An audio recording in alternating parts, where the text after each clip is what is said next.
how would you say that you think the Bears look from the outside now? And did these 8 games really change anything?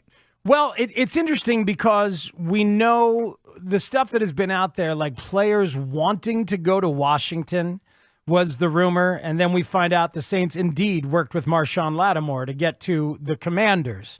You know, obviously players would like to be traded to the Chiefs, as they always do, or now the Lions. Zadarius Smith, thrilled to be, entering life as a Lion, of course, as you're ring chasing. But it's also a matter of, like, the healthy organization.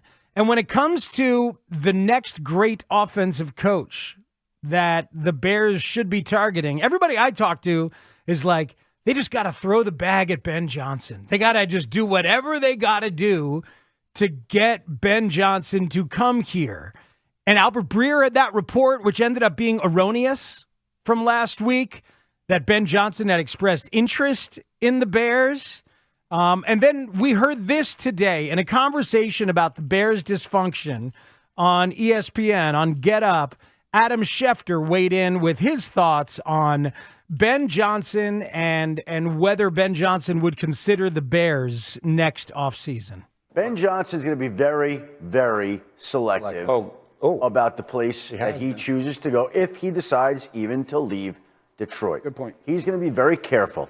I don't know that he desires to leave that division, to head in the division, to go to a place that you're talking about, the dysfunction that has existed within that organization. We'll see. That's up to him. But I believe he's going to be very selective in how he approaches how to do his business. Before you said the word selective, I thought you were going to say he's going to be eagerly sought after. He's going to be the most sought after. But just because there are going to be, let's just say, 8 openings this year, and let's just say 8 teams have him on their wish list, doesn't mean he's going to be interviewing with 8 teams. Yeah. I think if Ben Johnson is interviewing with anybody this year, he's interviewing with the intent that he's going to take that job. Now, Lawrence, what do you think? Do you think the Bears look as bad as Schefter is intimating they look from the outside for candidates? I think it's interesting that the premier newsbreaker of NFL news felt really comfortable calling what's happening with the Bears dysfunction. And that should ring some alarms. I will say, though, Speaks, like, it feels early. Halfway mark of the season, it feels early to start lining up candidates.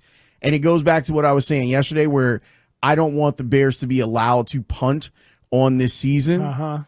But I do wonder what they look like from the outside. Like, we both have talked to folks. Yes. And the people that I've talked to that have at least had some contact with Ben Johnson's camp say not interested in figuring this whole thing out. Now here's the thing. In the Bears' defense, and this is me putting on my defense attorney cap.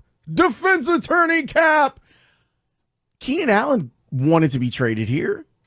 And I'm sure that when the opportunity came, he was like, hey, they got this kid and I've seen him up close. This kid's going to get me the ball. This kid can be the thing that changes the franchise around.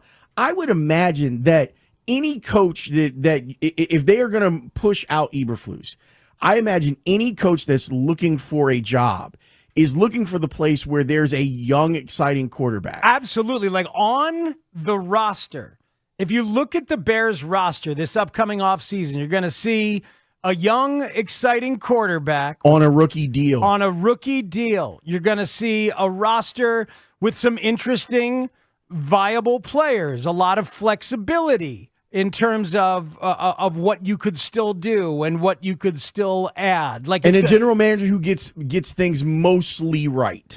I think that is true. That's why I said mostly, because I think that arrow is starting to get back closer to 50-50 that I'm comfortable with because of the coach stuff. Here's what I can add from the stuff that we're talking about to the stuff that we're talking about how the organization is perceived. There's a belief in how a good, healthy organization can run. And we've talked about this in other sports. But think about what Ben Johnson has seen. He's seen the Lions turn from a laughingstock into what they are now. Ownership changed. The daughter came in. Sheila came in with knowledge of getting it away from the dysfunctional family business that it has been. They brought in a football guy in Chris Spielman and gave him full voice amongst the family as to what they were going to do. And then he hired my cousin Brad. Brad Holmes with full space command of what he wanted to do.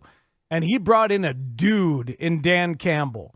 And they are lockstep together in building what they want to build. And it is super duper healthy.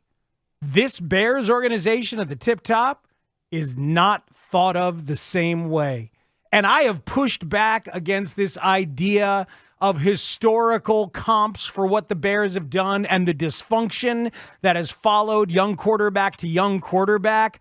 But I can tell you that the league is very much holding the belief that these organizational problems are still in place. Weak ownership, weak-ass ownership, and a president who is so focused on a stadium as opposed to the running of a football team that the opportunity for mixed voices is in there. And then you add in this factor for Poles.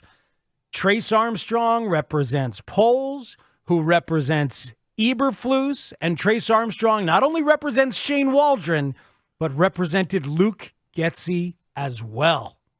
So you're talking about a kingmaker who I've called the shadow president of the Chicago Bears, holding sway over multiple levels of that org, and they are in a stasis right now in the middle of the season. They are frozen right now in the middle of a season that is in decay to everyone's obvious eyes, and they're not doing a damn thing, and that is not coming off well.